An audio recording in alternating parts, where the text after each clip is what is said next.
రోజుకి లక్షల మంది మరణిస్తున్న ఈ ప్రపంచంలో ప్రతిరోజు శ్రద్ధాంజలి వార్తలు సహజమే.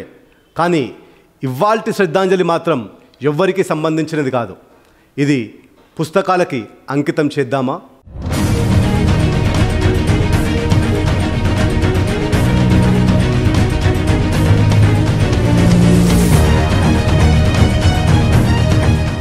Hi hello, welcome to socio fares. నేను మీ మహేష్ బొమ్మిశెట్టి. ప్రజెంట్ డిజిటల్ లైఫ్లో బుక్స్ రీడింగ్ చేసే వారి సంఖ్య మెల్లిగా తగ్గిపోతుంది. మీరు చివరిసారిగా మొబైల్, టీవీ లేదా ఎలాంటి డిస్ట్రాక్షన్ లేకుండా చివరిసారిగా ఎప్పుడు ఒక పుస్తకం చదివారు? మీ సమాధానాన్ని కామెంట్ రూపంలో మాకు తెలియజేయండి. అయితే అతి కొద్ది మంది నిన్న, మొన్న లేదా ఈరోజు అని చెప్పవచ్చు.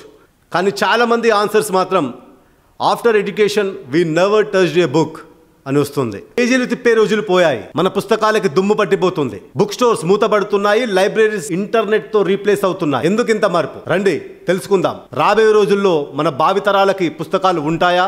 వీడియోలోకి వెళ్లే ముందు వ్యూవర్స్, నాదొక చిన్న విన్నపం.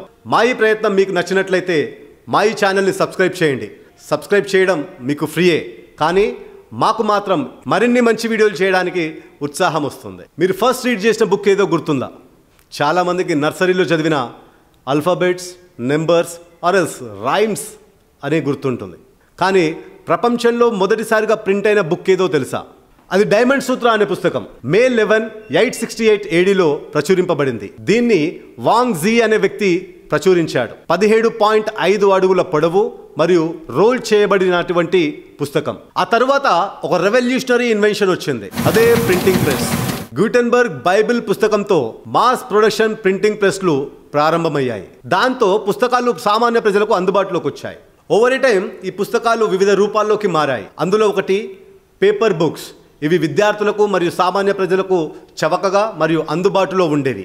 అదేవిధంగా ఇంకొకటి హార్డ్ బౌండ్ బుక్స్. ఇవి ఎక్కువ కాలం మన్నికగా ఉండే బుక్స్. ప్రపంచంలోనే ఎక్కువగా అమ్ముడైన పుస్తకం బైబిల్.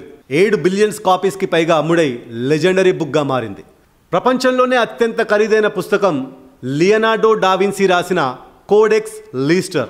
దీనిని 1994లో బిల్ గేట్స్ $30.8 మిలియన్స్ కొనగా ఇప్పుడు దాని విలువ సుమారు $50 మిలియన్స్ ఉంది. అంటే అర్థం చేసుకో బుక్స్ ఎంత ప్రీషియస్. ఇక హ్యారీ పాటర్ విషయానికి వస్తే, ప్రపంచంలో అమ్ముడైన పుస్తకాలన్నిటినీ కలిపి ఒకదాని వెనక ఒకటి పేరిస్తే మన భూమిని 16 సార్లు చుట్టొచ్చని అంటుంటారు. ఇంకా ఎన్నో పుస్తకాలు మన జీవితాలను ప్రభావితం చేశాయి, చేస్తూ ఉన్నాయి కూడా.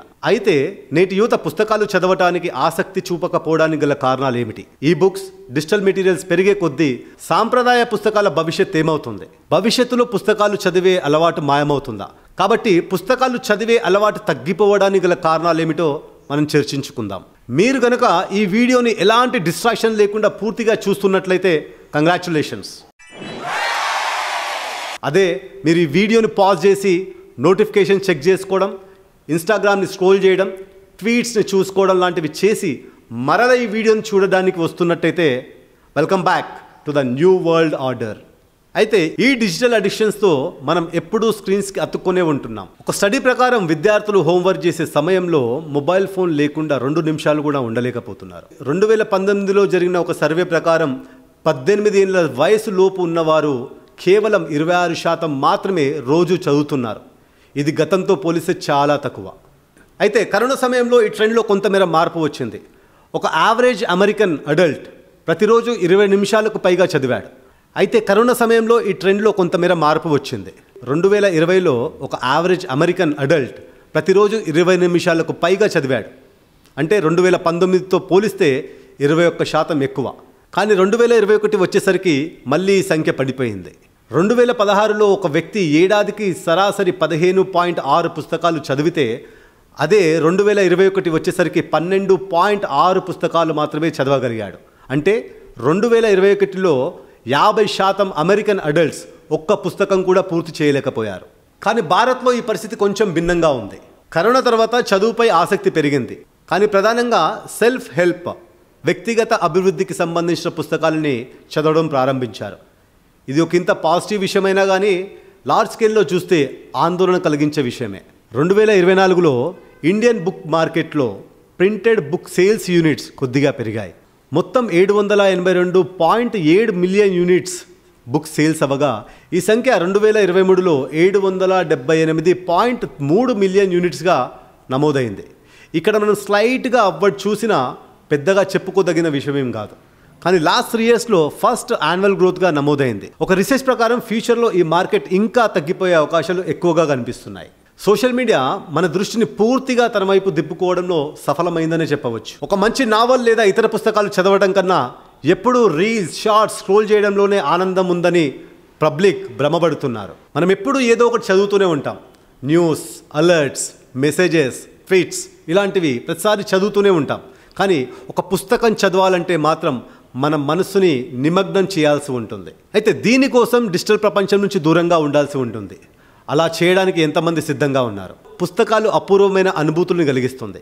కాంప్లెక్స్ ప్లాట్లని వెలికి తీయటం, మెటాఫర్స్ని గ్రహించడం, చరిత్రను అర్థం చేసుకోవడం, ఎమోషన్స్ని అన్వేషించడం వంటి అనుభూతుల్ని కలిగిస్తుంది. ఇలాంటివేవి ఎక్స్పీరియన్స్ చేయకుండా రీల్స్ అని, షార్ట్స్ అని, జిఫ్స్ అని, ఎమోజీస్ అని మన ఇమాజినేషన్ని దెబ్బతీస్తున్నాయి. ప్రపంచం మారుతుంది, అలాగే మన రీడింగ్ హ్యాబిట్స్ కూడా మారుతున్నాయి. టెక్నాలజీ పెరుగుతున్న కొద్దీ మన కంఫర్ట్స్ తీసుకొస్తున్నప్పటికీ అది బుక్స్ ఇచ్చే డీప్ ఇమ్మెర్సివ్ ఎక్స్పీరియన్స్ని దూరం చేస్తుంది. బుక్స్ అనేవి సింపుల్ వర్డ్స్ ఆన్ పేపర్ కావు. అవి ఇమాజినేషన్, నాలెడ్జ్ మరియు విజ్డమ్కు ద్వారం లాంటివి. బుక్స్ అనేవి పూర్తిగా మాయమవుతే మనం కోల్పోయేది పేపర్ అండ్ ఇంక్ మాత్రమే కాదు, మన స్టోరీ, హిస్టరీ అండ్ హ్యూమన్ థాట్స్ని కూడా. ఇప్పటికీ మారుతున్న ప్రపంచంలో 1 కోటికి పైగా నిస్సహాయంగా ఉన్నప్పటికీ పుస్తకాలను గట్టిగా పట్టుకొని ఉన్నారు. కాబట్టి ఇంకా ఆలస్యం అవ్వలేదు.